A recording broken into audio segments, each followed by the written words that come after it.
केलं नाही अजून असं आहे। बच्चों, कल हमने उपसर्ग प्रत्यय शब्दों में से कैसे तैयार होते हैं देख लिया है। तो उपसर्ग प्रत्यय, उपसर्ग यानी पहला, प्रत्यय यानी आगे का। तुमको सुंदर, सुंदरता, गुण, गुणवान, ये सब न उदाहरण मैंने कर लिया था। तो तुम्हारे इस पाठ में आज हम नए भाग देखने वाले हैं और इस किताब में पन्ना नंबर 40, पन्ना नंबर कितना है 40, पन्ना नंबर 40 निकालो। क्रमांक है 5, अ भाग और ब भाग दिया गया है। अ भाग से क्या तुम जानते हो ये देखने वाले हैं और ब भाग से पहेलियां। ब भाग से क्या देखने वाले हैं, पहेलियां आज हम देखने वाले हैं। देखो, क्या तुम जानते हो, क्या तुम्हें मालूम है क्या क्या क्या बदल होता है, क्या क्या होता है, क्या क्या हुआ है, क्या होने वाला है, ये सब तुम्हें मालूम है क्या? तो तुम्हें जो कुछ भी मालूम नहीं है तो आज हम देखने वाले हैं। पन्ना नंबर 40, क्या तुम जानते हो, समझो और बताओ, ये तुम्हें बताया गया है। क्या तुम जानते हो, क्या तुम्हें मालूम है क्या? निम्नलिखित प्रश्न दिए गए हैं और उसमें से उत्तर तुम्हें लिखना है। अब मैं उत्तर भी बताती हूँ और प्रश्न भी बताती हूँ, तुम ध्यान से, ध्यानपूर्वक, लक्ष्यपूर्वक सुनना है। देखो, पहला प्रश्न है, भारत में सबसे अधिक जनसंख्या वाला शहर कौन सा है? पहला प्रश्न कौन सा है बच्चों? भारत में सबसे अधिक जनसंख्या वाला शहर कौन सा है? भारत में, भारत में पूछा है, भारत में, देश जग में नहीं, भारत में। भारत में सबसे अधिक जनसंख्या वाला शहर मुंबई है। कौन सा शहर है? मुंबई शहर है। लिखो वहां पे मुंबई, पेन निकालो और वहां पे उत्तर लिखो मुंबई। दूसरा है, विश्व का प्रथम विश्वविद्यालय कौन सा है? मोरको का खुरई विद्यालय विश्व का प्रथम विश्वविद्यालय है। मोरको का खुरई, करई करई करई, मोरको का करई, खुरई ने करई विश्वविद्यालय विश्व का प्रथम विश्वविद्यालय है।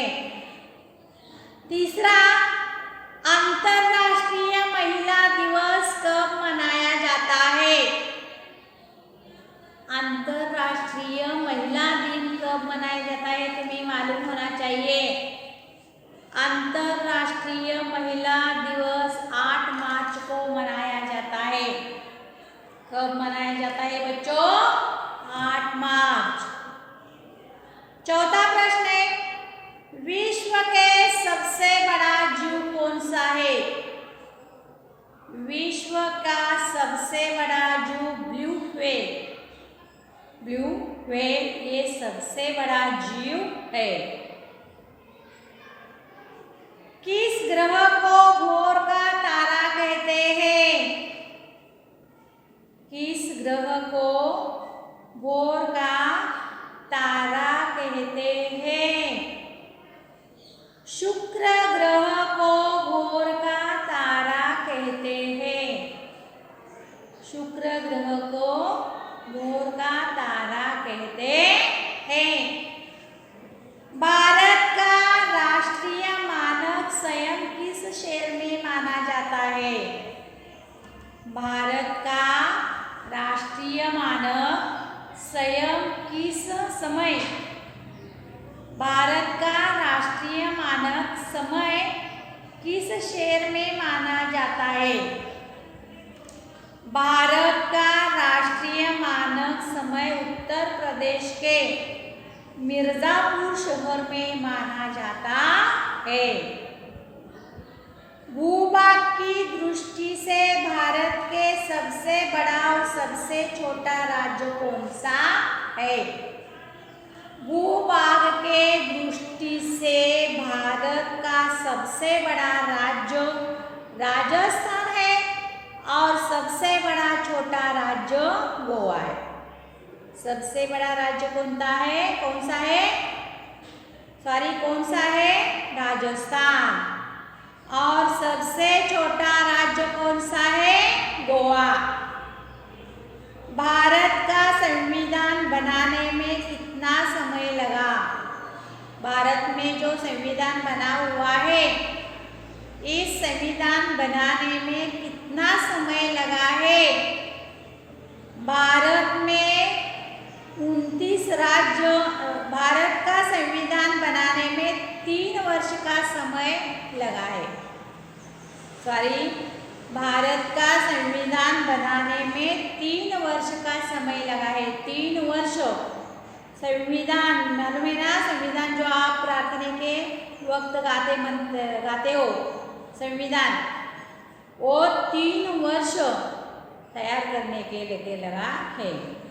भारत में कितने राज्य और कितने केंद्र शासित प्रदेश है? भारत में 29 राज्य और 7 केंद्र शासित प्रदेश है।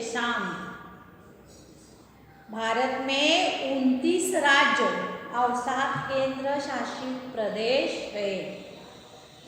10. विश्व में सबसे ऊंचाई पर कौन सी सड़क है? विश्व में सबसे ऊंचाई पर कौन सी सड़क है?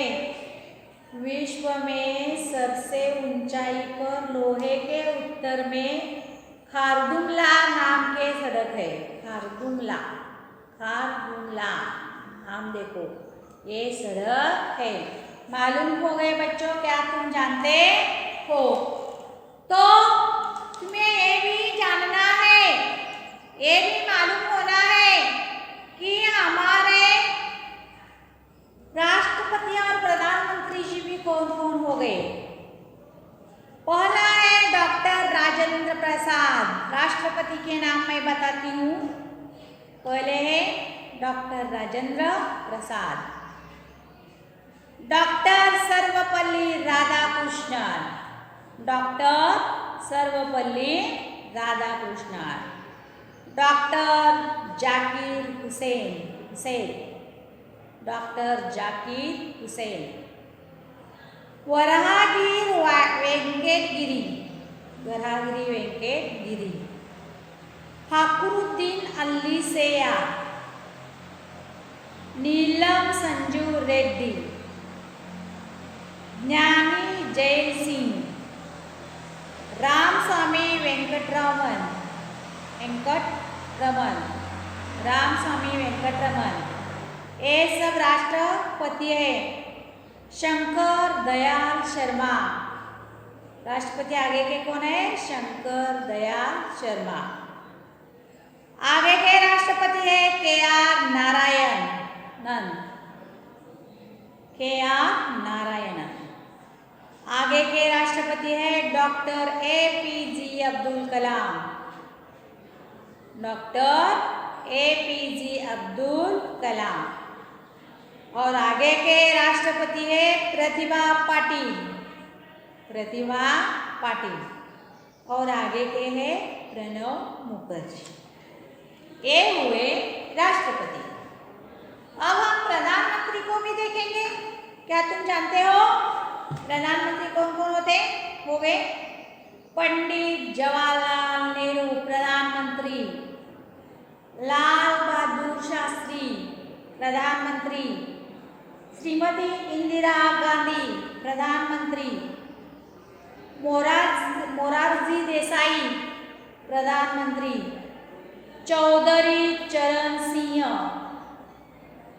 श्रीमती इंदिरा गांधी, फिर Rajiv Gandhi, Vishwanath Pratap Singh, Chandrashekhar, PV. Narasimha Rao, HD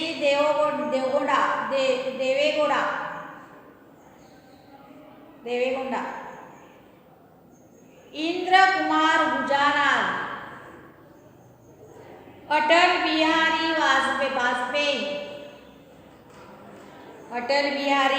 Vajpayee, doctor Manmohan Singh और नरेंद्र मोदी, ये सब हमारे प्रधानमंत्री हो गए। राष्ट्रपति भी तुम्हें मालूम हो गए। तो बच्चों, क्या तुम जानते हो ये सब हम मालूम करते करते वक्त, क्या तुम्हें मालूम है यदि हमारे भोजन में नमक नहीं हुआ तो?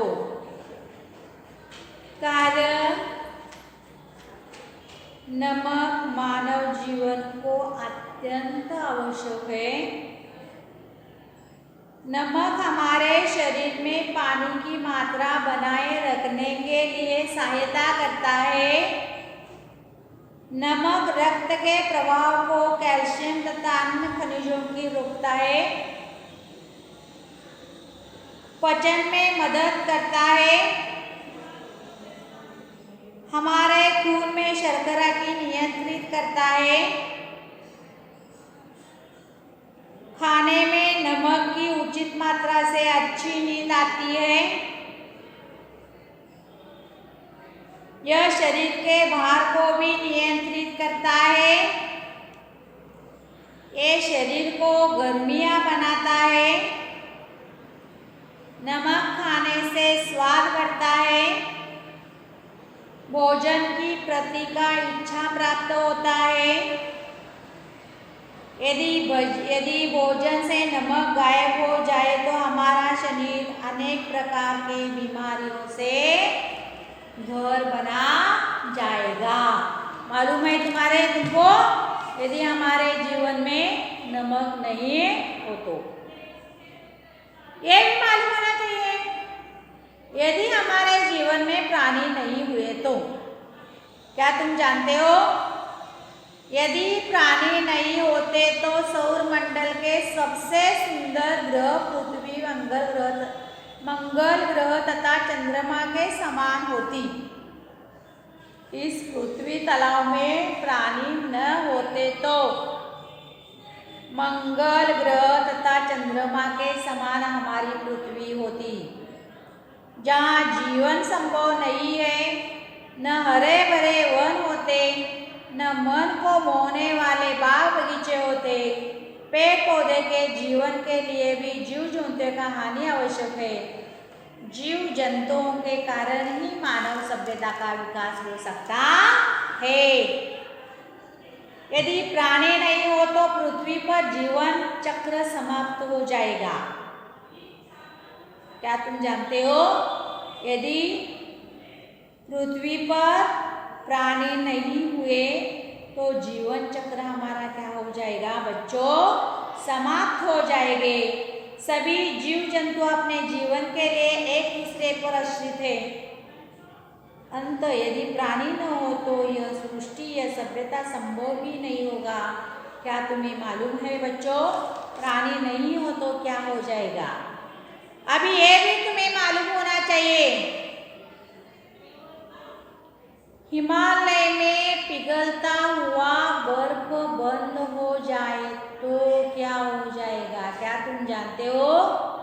हिमालय के हिम शिखर सौंदर्य में बर्फ के रूप में जल संग्रह कर लेते हैं। जब गर्मियां में हर तरफ पानी की कमी हो जाती है तब ये बर्फ पिघलकर नदी नालों में समा जाते हैं। अनेक करोड़ों जीवों को प्यास बुझाता है। हिमालय की बर्फ पिघलना बंद हो जाए तो व्यवस्था बिगड़ जाएगी। एक एक कर धीरे धीरे सब नदियां सूख जाएगी। जीव जंतुओं, कृषि यज्ञों की जल प्राप्त नहीं होगा। समुद्र का जल स्थिर घट जाएगा। वर्षा चक्र भी प्रभावित होगा। जीव जंतु नष्ट होंगे यदि हिमालय के बर्फ पिघला नहीं तो। ये भी तुम्हें मालूम होना चाहिए। इस तरह इस पाठ में आए हुए क्या तुम जानते हो, ये सब जानने के बाद तुम्हें अब ऐसा लगा है कि कुछ हमें मालूम नहीं है, आज मालूम हो गया है। खनिज तेल भी तुम्हें मालूम होना चाहिए। जब खनिज तेल ही समाप्त हो जाएगा तो क्या हो जाएगा? यदि खनिज तेल का खजाना समाप्त हो जाए तो संसार में साथ ही हमारे रहना सहना में बहुत बड़ा बदलाव आ जाएगा। खनिज तेल हम सभी मानव सभ्यता के विकास में खनिज तेलों का बहुत बड़ा योगदान है। यदि खनिज तेल समाप्त हो जाएगा तो हमारा जीवन शैली कई वर्षों से पीछे जाएगी। सभी कल कारखाने बंद हो जाएंगे। आधुनिक साधनों के स्थान पर बैलगाड़ी, घोड़ा गाड़ी, ऊंट गाड़ी, साइकिल यदि आवश्यक प्रयोग आवश्यक हो जाएंगे। रसोई घर में मिट्टी के तेल और गैस के बदले लकड़ी का, कोयले का प्रयोग हो जाएगा। इस तरह यदि खनिज समाप्त हो जाए तो क्या होगा, क्या तुम जानते हो? इसके बारे में हम यहाँ तक देखे हुए हैं। क्या तुम जानते हो? हमने राष्ट्रपति को देखा, प्रधानमंत्री जी को देखा, बहुत सारे प्रश्न देखे। क्या तुम जानते हो यदि बर्फ पिघलता नहीं तो क्या हो जाएगा? खनिज तेल नहीं हो जाएंगे तो क्या हो जाएगा? ये सब हमने देखा है। भोजन में नमक नहीं हुआ तो क्या हो जाएगा? ये सब तुम्हें अब मालूम हो गया है, तुम जान गए हो। इसका आगे का जो भाग है वो पहेलियाँ। पान नंबर 40 पे ही वो पहेलियाँ दिए गए हैं। जल में थल में रहता वर्षा ऋतु का गाय, कहो कौन टर टर करता इधर उधर उधर उधर। हमें इसका नाम ढूंढना है। जल में थल में रहता, जल में भी रहता है, थल में भी रहता है। वर्षा ऋतु का वो गायक है और अपना आवाज करके इधर उधर उधर उधर घूमता है। कौन है बच्चों? नाम बताओ। उसका नाम क्या है? मेंढक। उसका नाम क्या है? मेंढक। देखो, मिट्टी, धूप, हवा से भोजन वह प्रतिदिन ही लेता है। कहो कौन जो प्राण वायु संग छाया भी हमको देता है। देखो, मिट्टी, धूप, हवा, वो भोजन वो प्रतिदिन ही लेता है। मिट्टी लेता है, धूप लेता है, हवा लेता है, भोजन लेता है, प्रतिदिन हर रोज लेता है। कहो कौन जो प्राण वायु संग छाया भी हमको देता है। कहो कौन जो प्राण संग छाया भी देता है। कौन है बच्चों? पेड़। और आगे का है अर्धचक्र और सतरंगी, नभ में बादल का संगी। कहो कौन जो शांत मनोहर रंग एक है जिसमें नारंगी। अर्धचक्र और सतरंगी, नभ में बादल का संगी। कहो कौन जो शांत मनोहर रंग एक है जिसमें नारंगी। अर्धचक्र है, 7 रंग है, बादल के साथ आता है, शांत मनोहर रंग उसमें है, जिसमें नारंगी रंग है। वो कौन सा है? उसका जवाब बच्चों है इंद्रधनुष। इंद्रधनुष को तुमने देखा है? इसका जवाब क्या है? इंद्रधनुष। ये सब पहेलियाँ में हमने देखा है। पहला उत्तर कौन सा आता है बच्चों? जल में थल में रहता वर्षा ऋतु का गायक, कहो कौन टर टर करता इधर उधर खुदक खुदक। मेंढक। उसका जवाब क्या आता है? मेंढक। दूसरा है मिट्टी, धूप, हवा से भोजन वह प्रतिदिन ही लेता है। कहो कौन जो प्राण वायु संग छाया भी हमको देता है। उसका जवाब क्या है? पेड़। और आगे का है अर्धचक्र सतरंगी नभ में बादल का संगी, कहो कौन जो शांत मनोहर रंग एक है जिसमें नारंगी। इसका जवाब क्या है? इंद्रधनुष। तो बच्चों, आज हम क्या तुम जानते हो पहेलियाँ, ये सब कुछ हम यहाँ पे देख लिया है। आगे का भाग हम कल देखेंगे। यहाँ पर रुकेंगे। धन्यवाद।